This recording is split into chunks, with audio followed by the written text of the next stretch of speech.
eto na. Eto pang isang tanga. Usapan tanga rin lang. Pag-usapan na natin tong bopol na si Remulla. Ano sasabihin niya dito?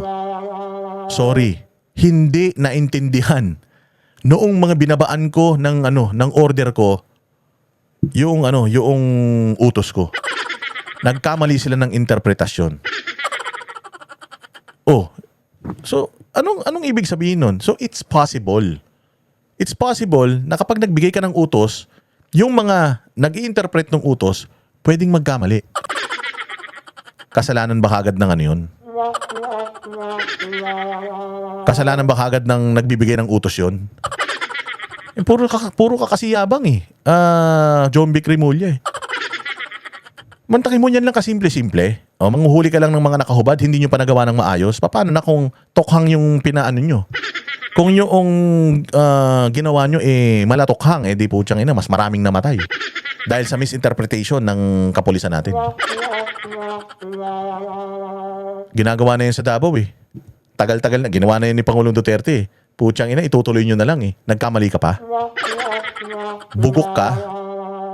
Ng DILG laban sa mga walang damit pang itaas. Dahil dyan, nagsorry si DILG Secretary John Vic Remulla.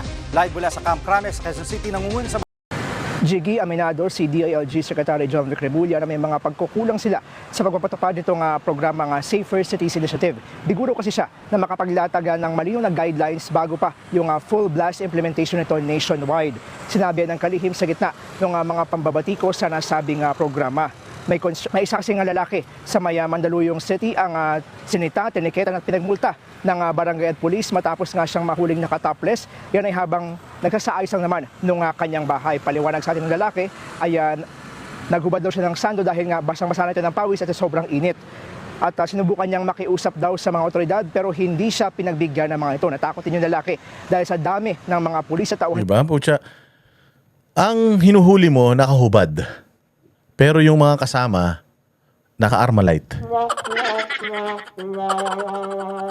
Napaka-OA nyo naman. Si Atong ang hindi nyo mahuli-huli. Yung mama na naghahalo ng simento.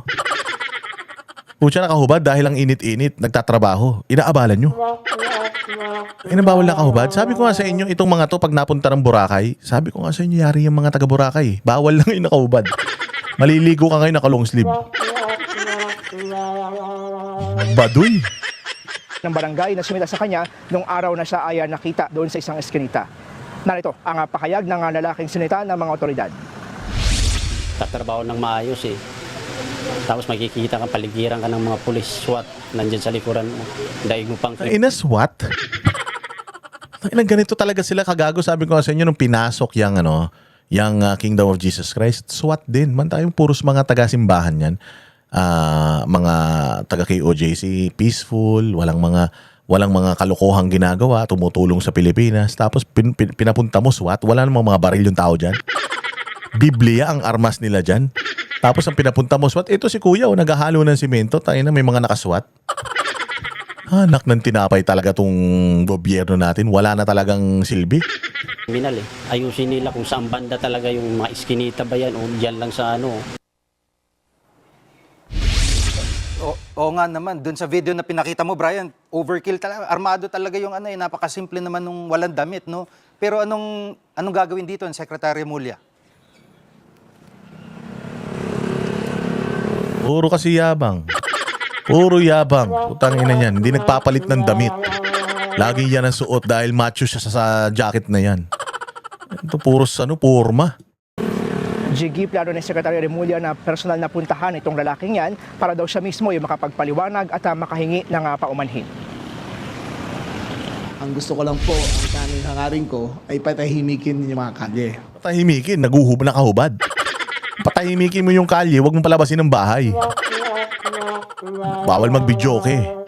Bawal maingay tambucho, ganyan. Patulugin mo. Gusto mong patahimikin yung mga kalye nakahubad, nagsihalo ng simento. Hindi ba kayang intindihin niya ng mga binibigyan mo ng mga order? Puro ka kasi forma, wala ka namang alam eh. Akala ko ba kaya mong kaya mo yung problema ng Pilipinas, kaya mo Akala ko yung problema ng Pilipinas kaya mong anuhin, kaya mong ayusin. Putang ina, ito pa lang hindi mo na kayang maipatupad ng maayos. So paano kung mas malaki pa yan? Ngunit, dahil sa kakulangan ng aking paliwanag, ay kahit sino na lang basta walang t-shirt ay siyang dinampot. Mali po yun. Nagkamali po kami ron. And I take full responsibility. Wala, ano kayo, naabisto kayo eh. Ito ang kainaman, mga bossing, nang mayroon mga kamera, mga CCTV, yan ang kainaman. Kasi kung wala, tangina yari yan si kuya. Yung ticket na yan, may bayad yan. Gutom na nga yung mga Pilipino, inaabalan nyo pa, pagbabayaran nyo pa. O nahuli sila. Sorry siya. Nahuli. Pero kung hindi nahuli yan, putya, yabang yan. Mas mayabang yan. Baka tinaniman pa nila ng kung ano-anong yan, mga halaman. Ay nako, boying. At ipagpapatuloy pa rin ba itong patakaran laban sa mga walang damit pang itaas? Tama ka, Jiggy. Sabi ni Secretary Remulla ay tuloy pa rin naman daw yung panguhuli sa mga nakataples sa mga kalsada at tuloy pa rin in general yung kanyang Safer Cities Initiative. Pero rerepasuhin daw yung mga patakarang umiira patungkol dito para nga maiwasan yung mga ganyang maling paraan ng paninita. Samantala, nagpasya naman ang Quezon City at Manila Police Districts na suspendihin muna yung kanilang panguhuli sa gitna ng mga batikos na anti-poor daw itong patakarang ito. Ay nako. Yan ang sinasabi ko kapag inuuna yung yabang. Mag-i-implement ka, kailangan pinag-aaralan. So dito mo talaga malalaman, makikita na putya incompetent talaga. Simple-simple, hindi magawa. Diyos ko po. Yan ang banateros, walang inuurungan. Pag tama palakpakan, pag mali ay babanatan. Yan ang banateros, boses ng ordinaryong Pilipino. Banateros ay walang makakaawan. Walang inuurungan, banateros ay tinutulungan. Mga ordinaryong Pilipino, bawat mali tinututukan. Handang ituwid mga baliko, kasagutan sa tanong matino. Banateros ay hindi hihinto, sa tungkulin di mabibigo. Yan ang banateros, walang inuurungan. Pag tama palakpakan, pag mali ay babanatan. Yan ang banateros, boses ng ordinaryong Pilipino. Banateros ay walang makakaawan.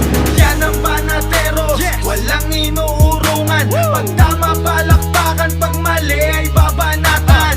Yan ang banateros, boses ng ordinaryong Pilipino. Banateros ay walang makakaawan. Positibo ang usapan, negatibo babanatan. Handang gawin mga tungkulin para sa ikauunlad ng bayan. Mga mali ay itatama para imulat mga kapwa. Sa bulok ng sistema, ang banateros ay handang makipagera.